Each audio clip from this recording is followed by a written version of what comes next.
ડેડિયાપાડા ખાતે રાજકીય ગરમાવો વધારતી મહત્વપૂર્ણ ઘટના સામે આવી છે।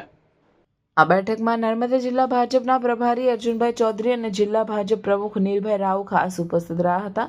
તેમની હાજરીમાં યોજાયેલી આ બેઠક દરમિયાન આમ આદમી પાર્ટી સાથે જોડાયેલા વસાવા શૈલેષભાઈ પોતાના સમર્થકો સાથે પાર્ટીનો ત્યાગ કરી ભારતીય જનતા પાર્ટીમાં વિધિવત રીતે જોડાયા હતા। આ પ્રસંગે ભાજપના જિલ્લા સંગઠન મહામંત્રી હિતેશભાઈ વસાવા, આગેવાન રણજીતભાઈ તડવી, શંકરભાઈ વસાવા સહિત અનેક અગ્રણીઓ અને કાર્યકર્તાઓ મોટી સંખ્યામાં હાજર રહ્યા હતા। નવા જોડાયેલા કાર્યકર્તાઓનું સ્વાગત કરીને ભાજપના નેતાઓએ પક્ષને વધુ મજબૂત બનાવવાની પ્રતિબદ્ધતા વ્યક્ત કરી હતી। બેઠક દરમિયાન ભાજપના આગેવાનો દ્વારા સંગઠનને મજબૂત બનાવવાના મુદ્દાઓ પર ચર્ચા કરવામાં આવી હતી તેમજ આવનારા સમયમાં વિકાસના એજન્ડા સાથે જનતા સુધી પહોંચવાનો સંકલ્પ વ્યક્ત કર્યો હતો। આમ આદમી પાર્ટીમાંથી આવેલા કાર્યકર્તાઓએ ભાજપની નીતિઓ અને વિકાસ કાર્યોમાં વિશ્વાસ વ્યક્ત કરી પક્ષમાં જોડાવાનો નિર્ણય લીધો હોવાનું જણાવ્યું હતું। આ ઘટના બાદ ડેડિયાપાડા વિસ્તારમાં રાજકીય સમીકરણોમાં ફેરફાર થવાની શક્યતા વ્યક્ત કરવામાં આવી રહી છે। રિપોર્ટર રવિ સૈયદ, ડેડિયાપાડા।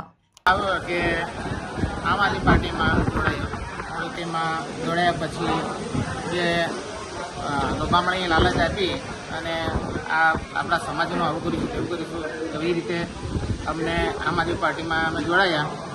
પછી પણ સમાજના કોઈ કામ થતા નહોતા અને કહેવાય ખાલી મતલબ વાયદાઓ કરી અને મોટી એ કરીને એટલું જ હતું।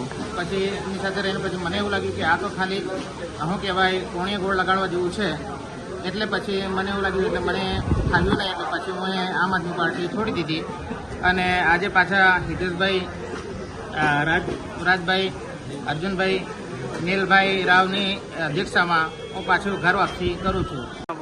આ પછી સવારનો ભૂલેલો સાંજે ઘરે આવે એવી રીતે હું ફરી આમ આદમી પાર્ટી છોડી અને ભારતીય જનતા પાર્ટીનો ખેસ પહેરેલો છે અને હવે દિલથી અને દિલગીરીથી ભારતીય જનતા પાર્ટીનું કામ કરીશું।